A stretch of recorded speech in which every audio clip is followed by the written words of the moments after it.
ઓમ નમઃ શિવાય. શ્રાદ્ધ ભાગ 2 હર્ષ પાર્ટ 6. રાણી થોડી વિદુષી હતી. થોડું ઘણું આવડતું, તેથી આજુબાજુ ફરતા ખુશામતિયાઓએ તેને વિદુષીની પદવી આપેલી. તેણે હર્ષનું આ બહુમાન ખૂંચવા લાગ્યું. તેને સતત લાગતું કે આના ગૌરવથી મારી કિંમત ઘટી જશે. તેને હલકો પાડું ત્યારે જ જંપું. મત્સરથી પ્રેરાય માનવી શું શું નથી કરતો. રાણીએ તેને પોતાના મહેલમાં તેડ્યો. સાંજનો સમય હતો. રાણીએ હર્ષને 2 હાથ જોડી આવકાર્યો. ખાસ આ પ્રસંગ માટે સુંદર રીતે શણગારેલા દીવાનખાનામાં બેસાડી અતિથિનો આદર સત્કાર કર્યો અને કહ્યું, તમે સર્વ કલા નિધિ છો, વિદ્વાન છો, સાક્ષાત સરસ્વતીના લાડકા છો. તેથી તો લોકોએ પ્રેમથી તમારું બહુમાન કરી સર્વ કલા નિધિની પદવી આપી છે. હર્ષ બોલ્યો, હું તો સરસ્વતીનો નમ્ર ઉપાસક છું. મને કાંઈ પદવીની જરૂર નથી. જનતાનો મારા ઉપર પ્રેમ છે.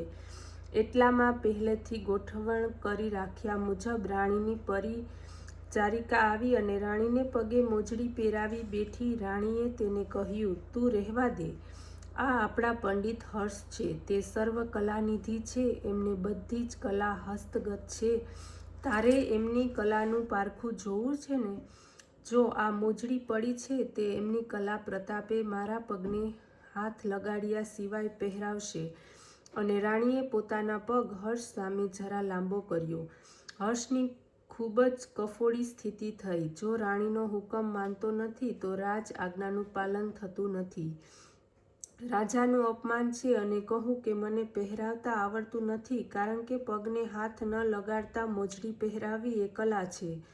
તો લોકોએ જે પ્રેમથી મને સર્વ કલા નિધિની પદવી આપી હતી તે ખોટું ઠરે છે. એક રાણીના પગે જોડો પહેરાવવો તેના કરતાં વધુ મોટું અપમાન બીજું કયું હોઈ શકે? તેણે આંખો મીચી ભગવાનનું સ્મરણ કર્યું. ભગવાન, મારું આવું અપમાન કરાવવા પણ તારો કાંઈ હેતુ હશે. એમ કહી રાણીના પગે મોજડી પહેરાવી આ દુનિયાની કુટિલતા અને કુત્સિતતાથી દૂર ગંગા કિનારે ચાલ્યા ગયા. ત્યાંથી હર્ષ પોતાના ઘેર પાછો ફર્યો નહીં, રાજ્યમાં ગયો નહીં. નાના મોટા સૌ તેની પાસેથી માર્ગદર્શન મેળવતા.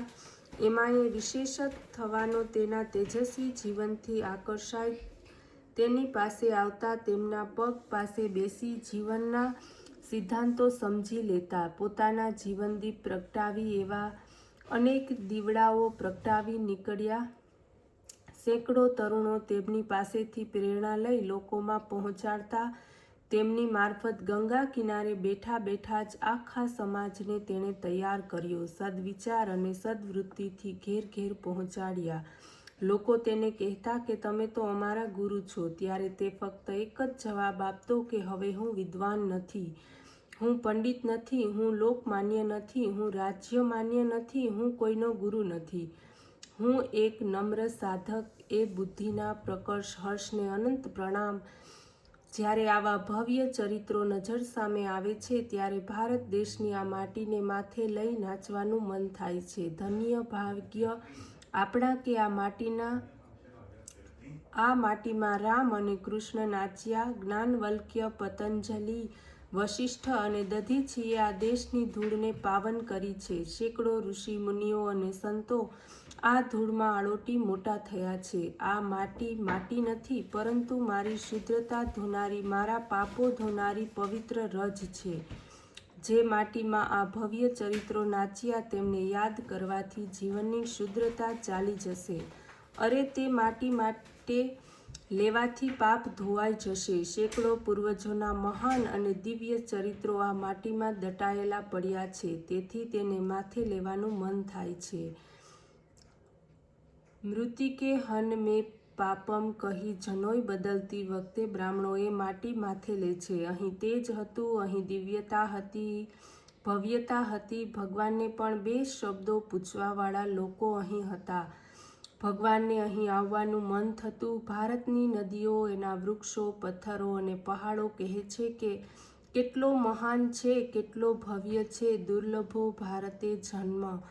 એ સૂત્રની યથાર્થતા આના ઉપરથી સમજાશે. ભગવાન આપણને તે પચાવવાની સદ્બુદ્ધિ અને શક્તિ આપે અને ભારતની એ ભવ્ય અને દિવ્ય સાંસ્કૃતિક પરંપરાને આપણે પાછી ઊભી કરીએ, એ જ પ્રાર્થના. ઓમ નમઃ શિવાય.